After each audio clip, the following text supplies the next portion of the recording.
Pak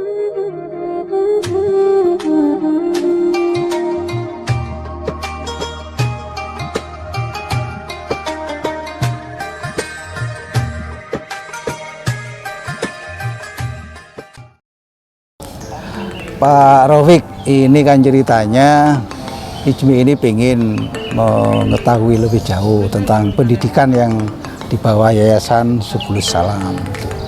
Cerita sejarah singkatnya gimana dulu TK-nya itu? Jadi TK ini itu dulu berdiri bersamaan dengan masjid.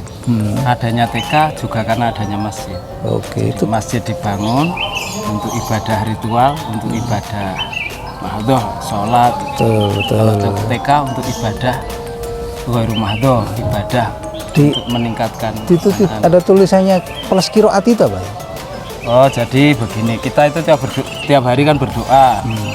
Dan setiap sholat, Robbana atina fid dunya hasanah wa fil akhirati hasanah wa qina adzabannar. Doa itu sebagaimana kita mafhum semua doa agar kita dapat kebaikan, kebahagiaan di dunia dan di akhirat. TK itu ngajari kita ya alat-alat untuk hidup di dunia lah sejak usia dini. Kalau masjid ini untuk kehidupan akhirat. Nah, termasuk qiraat itu kan ngaji, plus mengajak anak-anak paham dekat cinta Al-Quran ya, untuk mencapai atau mewujudkan doa wafil akhirati hasanah. Itu salah satunya milih plus ngaji atau qiraat itu Pak. Oke. Jadi teman-teman, TK yang di sini itu khusus TK yang dibekali dengan qiraati, yang kemampuan belajar Al-Qur'annya lebih bagus. Ada satu lagi ini yang kita ingin tahu ini dari Pak Kepala Sekolah ini. Pak, ini visinya apa kira-kira? Apakah lulus TK bisa menghafal Al-Quran atau gimana? Ya, salah satunya itu, tapi karena masih usia dini, ya paling tidak dasar itu mereka mencintai Al-Quran. Kita itu ingin mengintegrasikan masjid dan sekolah. Atau apa istilahnya, mengintegrasikan, mengelaborasi atau memadukan sekolah dan masjid. Jadi di masjid mereka dapat ajaran nilai-nilai Islam, nilai-nilai kehidupan sesuai yang dicontohkan Rasulullah, ajaran agama Islam. Kalau di TK mereka berinovasi, berkreasi. Di TK kreativitas yang diajarkan, kalau di masjid nilai-nilai ajaran Islam. Kalau ajaran Islam kan nggak boleh banyak diinovasi, tapi kalau di TK, di sekolah diinovasi, dikreasi. Saya boleh nggak jadi guru di sini? Kalau intinya dekat sama anak, care sama anak, bisa bernyanyi, bisa menari, bisa menggambar. Wah, jadi ternyata jadi guru TK itu nggak sembarangan. Saya memang guru di perguruan tinggi, tapi kayaknya nggak cocok kalau di sini ya. Tak rusak nanti TK-nya ada saya ya. Nanti anak-anak kalau minta menari, minta berjoget, minta berkreasi olah tubuh, nah itu kita yang besar-besar atau yang biasa ngajar di dunia kampus itu agak sulit beradaptasi. Oke, terima kasih banyak sama sharingnya.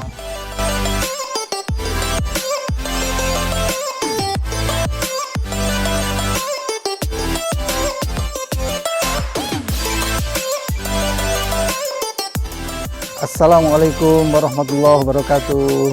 Kawan-kawan, jumpa lagi dengan saya Ulul Albab dari Ijmi, Jawa Timur. Warna-warni Ramadan hari ini adalah yang terakhir, episode terakhir untuk Ramadan. Kali ini kita akan kunjungi masjid mewah di tengah perumahan yang tidak mewah sebetulnya dan banyak kelebihan. Apa saja yang akan kita kulik nanti di sana banyak. Kita ikuti ke dalam ya, sambil jalan-jalan, sambil melihat-lihat, sambil nanti diskusi dengan para tokohnya. Yuk, let's go.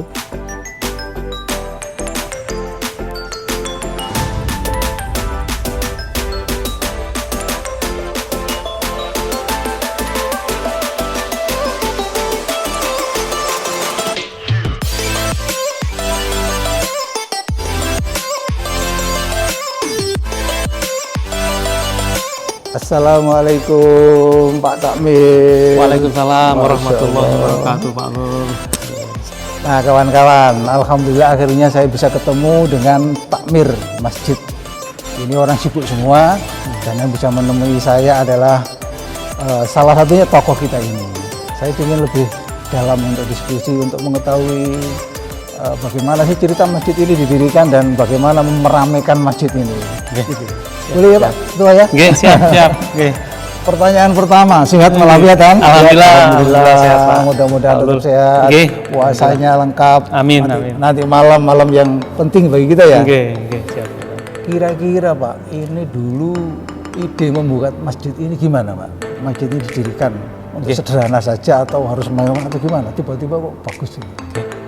Matur nuwun. Jadi yang pertama mungkin saya dalam hal ini mewakili Ketua Takmir deh. Ya. Kebetulan Ketua Takmir kita Pak Zainal itu berhalangan karena ada duka. Jadi ini saya ini mewakili, saya sebagai sekretaris. Oke, tadi menyambung dari pertanyaan Pak Ulul.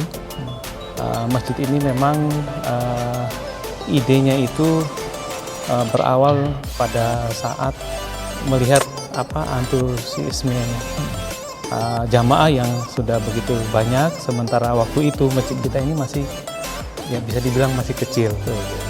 Maka lalu timbul gagasan, jadi masjid ini dibangun salah satu itu mengantisipasi nanti kedepannya anak cucu kita. Jadi memang dibuat sedemikian besar, atau dalam arti ternyata ini megah gitu Pak. Ya. Terus yang kedua untuk mengisi jadi memang ini terus terang dana-dana yang untuk membangun masjid itu urunan dari masyarakat atau jamaah di sekitar kita. Di samping itu juga bantuan-bantuan dari pemerintah baik daerah maupun pusat. Ini yang mau kaligrafi gini nih, pesan apa ditulis sendiri sama? Ini pesan Pak, jadi ini dari salah satu jamaah kita, Pak Harahap, ini yang punya ide untuk terus ini. Itu juga bagus-bagus ya? Oke. Asmaul Husna ya? Oke. Masya Allah.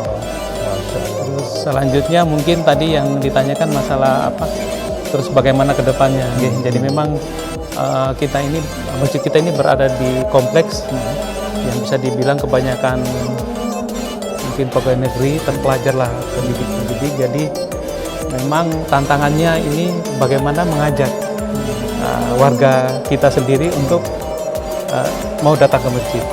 Maka kita mengadakan program-program yang untuk coba lihat tuh. Sambil jalan. Oh gitu. Untuk supaya jamaah kita itu semakin banyak, kita adakan pengajian-pengajian khususnya bagi bapak-bapak untuk tahap pemula. Namun juga ada yang sudah tahap lanjut.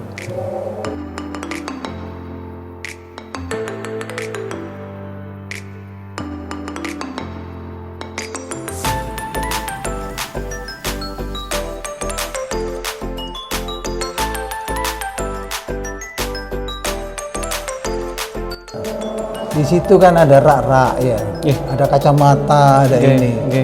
Sedetail itu ya, Takmir memikirkan ya. Jadi itu semua kami melihat dari kebutuhan jamaah kita. Jadi sampai disediakan buku bacaan, Al-Quran, yang lupa bawa kacamata juga itu. Sampai Lihat dulu ya, di sana juga banyak sajadah gitu ya. Itu disiapkan untuk yang datang tidak bawa sajadah. Betul. Air minum selalu ada. Selalu ada. Kopi ada nggak kopi? Nah ini untuk tahun ini kebetulan ditiadakan. Dan ini mungkin saya sampaikan sedikit Pak Ul, bahwa ini kebanyakan bantuan dari jamaah. Jadi sedekah seperti air minum, kacamata ini dari jamaah Pak Ul. Jadi memang ya itulah yang kami merasa terbantu itu dari. Oke, insya Allah saya nanti akan nyumbang Al-Quran, tapi tidak banyak. Ada logonya Ismi. Iya, siap. Saya siapkan nanti. Alhamdulillah. Nanti diterima di bawah aja ya. Siap. Ya. Kita lihat ke atas. Siap. Penasaran saya. Saya kalau masuk sini jadi ingat masjid di Turki ini. Oh gitu ya.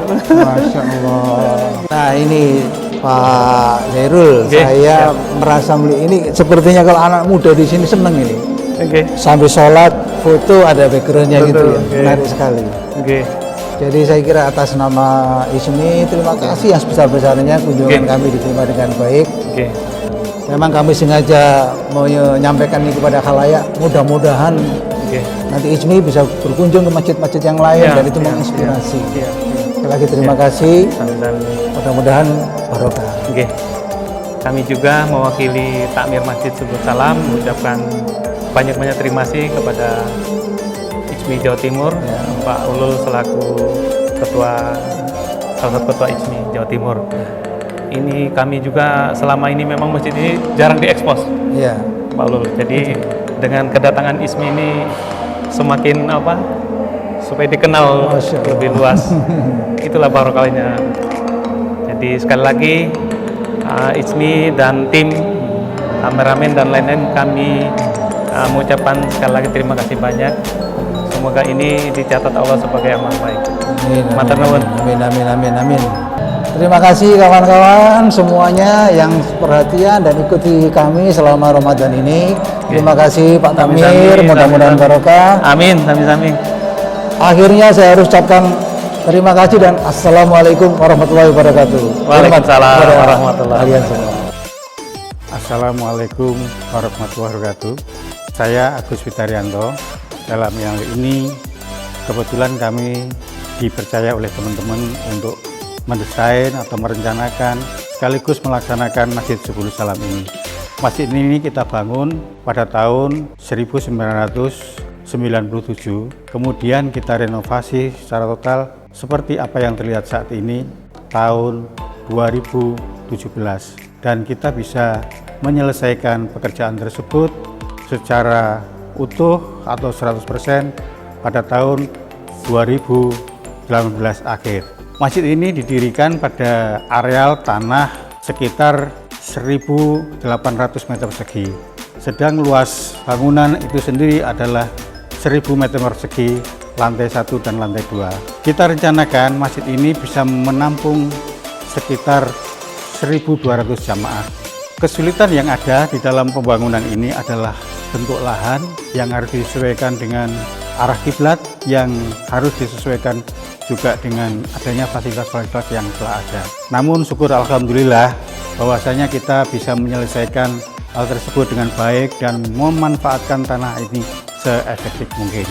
Bentuk masjid ini lebih banyak kita adopt dari masukan-masukan daripada seluruh panitia dan masyarakat atau jamaah yang ada di Wadi Asri ini, sehingga hal tersebut memudahkan kami untuk menjahit atau menyatukan berbagai macam ide sehingga terciptalah seperti bangunan ini.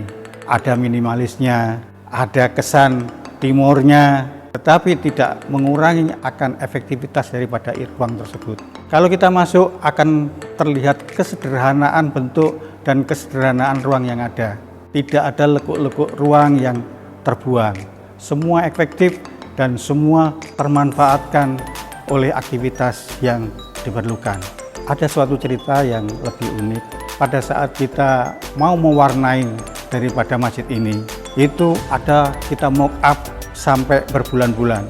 Kubah itu kita cat dengan warna hijau, dengan warna merah, dengan warna biru, dengan warna coklat.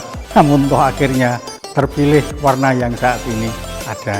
Sehingga harapan kami, karena semua yang merencanakan ini adalah teman-teman semua, harapan kita rasa memiliki, rasa memiliki itu tumbuh dengan suburnya di semua jamaah yang ada di Subul Salam ini. Kiranya demikian sekilas yang dapat kami ceritakan tentang pembangunan ini. Sedangkan pembiayaan untuk masjid ini kurang lebih sekitar 4,5 miliar rupiah, yang mana itu sudah termasuk prasarana, sound system, terus kemudian rumah marbot yang mungkin bisa kita lihat sangat layak untuk ditinggali, karena di dalam rumah marbot itu ada kamar mandi, ada dapur, ya, sehingga kita buat bahwasanya ruang itu senyaman mungkin. Dan syukur alhamdulillah dalam waktu yang singkat, kurang lebih sekitar 2,5 tahun, dana tersebut bisa kita dapatkan atau kita akumulasi dan langsung kita laksanakan, sehingga pekerjaan ini tidak pernah ada jeda waktu, dalam arti terputus di tengah jalan.